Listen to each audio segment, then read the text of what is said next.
درود پاک طبیعت میں تقدس پیدا کرتا ہے، جس کی مزاج میں سختی پن ہو، جو والدین کا کہانا مانتا ہو، نافرمان ہو، تو ان کے والدین کو چاہیے کہ وہ اپنے بچوں کو درود پاک پڑھنے کی تلقین کرے۔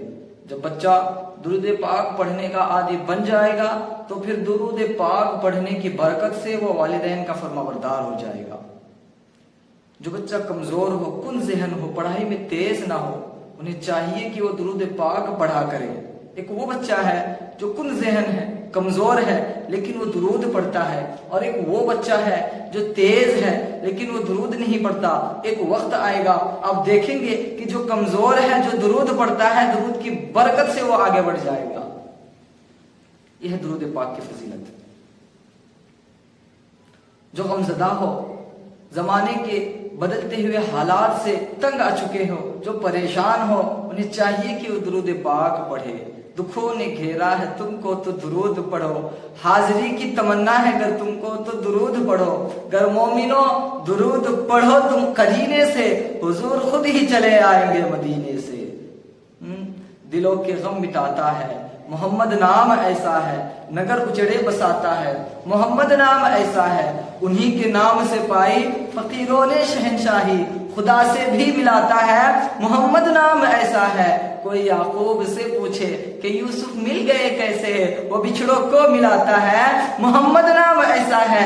کوئی آدم سے بھی پوچھے کہ دعا مقبول ہوئی کیسے، دعا مقبول کراتا ہے محمد نام ایسا ہے۔ محبت کے کنول کھلتے ہیں ان کو یاد کرنے سے، بڑی خوشبو میں لاتا ہے محمد نام ایسا ہے۔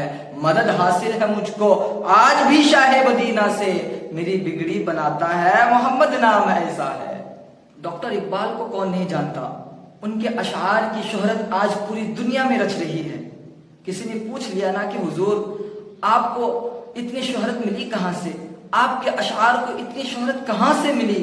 ڈاکٹر اقبال ہی کے اشعار ہے نا کہ محمد سے وفا تو نے تو ہم تیرے ہیں، یہ جہاں چیز ہے کیا لوح و قلم تیرے ہیں، محمد کی محبت دین حق کے شرط اول ہے، ہو اگر اسی میں خامی تو سب کچھ نامکمل ہے۔ اتنی چاشنی، اتنی مٹھاس ان کے اشعار میں آئی کہاں سے؟ کسی نے پوچھا کہ حضور اس کے راز کیا ہے، تو ڈاکٹر اقبال کہتے ہیں کہ اس کے راز ایک مدھو مکھی ہے، میں نے یہ مدھو مکھی سے سیکھی ہے نا۔ حیرانی والی بات، انہوں نے کہا کہ وہ کیسے؟ ڈاکٹر اقبال نے کہا کہ اللہ نے حکم فرمایا نا شہد کی مکھی سے، وَأَوْحَى رَبُّكَ إِلَى النَّحْلِ أَنِ اتَّخِذِي مِنَ الْجِبَالِ بُيُوتًا وَمِنَ الشَّجَرِ وَمِمَّا يَعْرِشُونَ۔ اللہ نے حکم فرمایا کہ اے مدھو مکھیو، تم اپنا چھت، اپنا گھر 3 جگہوں پر بنانا، پہاڑ کی چوٹی پہ، یا کسی درخت کے شاخ میں، یا کسی چھت کے نیچے۔ اور پھر فرمایا ثم کلی من کل الثمرات فاسلکی سبل ربک ذللا یخرج من بطونها شراب مختلف الوانہ فیہ شفاء للناس۔ اور تم طرح طرح کے پھول اور پھل کے رس کو چوس کر اپنے چھتوں میں اگل دینا، بس وہی شہد ہے، اور اس میں اتنی تاثیر رکھ دوں گا کہ جو کوئی بھی اس کو چکھے گا اس کے لیے شفا رکھ دوں گا۔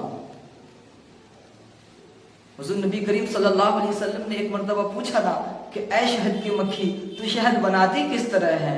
وہ شہد کی مکھی عرض کرنے لگی یا رسول اللہ، بس اللہ تعالیٰ نے ہمیں جس طرح حکم فرمایا ہم اسی طرح بناتے ہیں، طرح طرح کے پھل اور پھول کے رس کو چوس کر اپنے چھتوں میں اگل دیتے ہیں، بس وہی شہد ہے۔ حضور نے فرمایا کہ تمہارے شہد میں صرف مٹھاس ہی مٹھاس ہے، جبکہ بعض پھل اور بعض پھول کے رس میں پھیکا پن اور کڑوا پن ہوتا ہے، لیکن تیری شہد میں نہ پھیکا پن ہے نہ کڑوا پن ہے، آخر تو اپنی شہد میں یہ مٹھاس لاتی کہاں سے ہے؟ وہ شہد کی مکھی عرض کرنے لگی یا رسول اللہ، جب ہم اپنی چھتوں سے نکلتے ہیں نا تو اللہ تعالیٰ ہمارے دلوں پر یہ بات ڈال دیتا ہے کہ تم جاتے ہوئے بھی آتے ہوئے بھی میرے محبوب پر درود پڑھتے ہوئے جانا، درود پڑھتے ہوئے آنا۔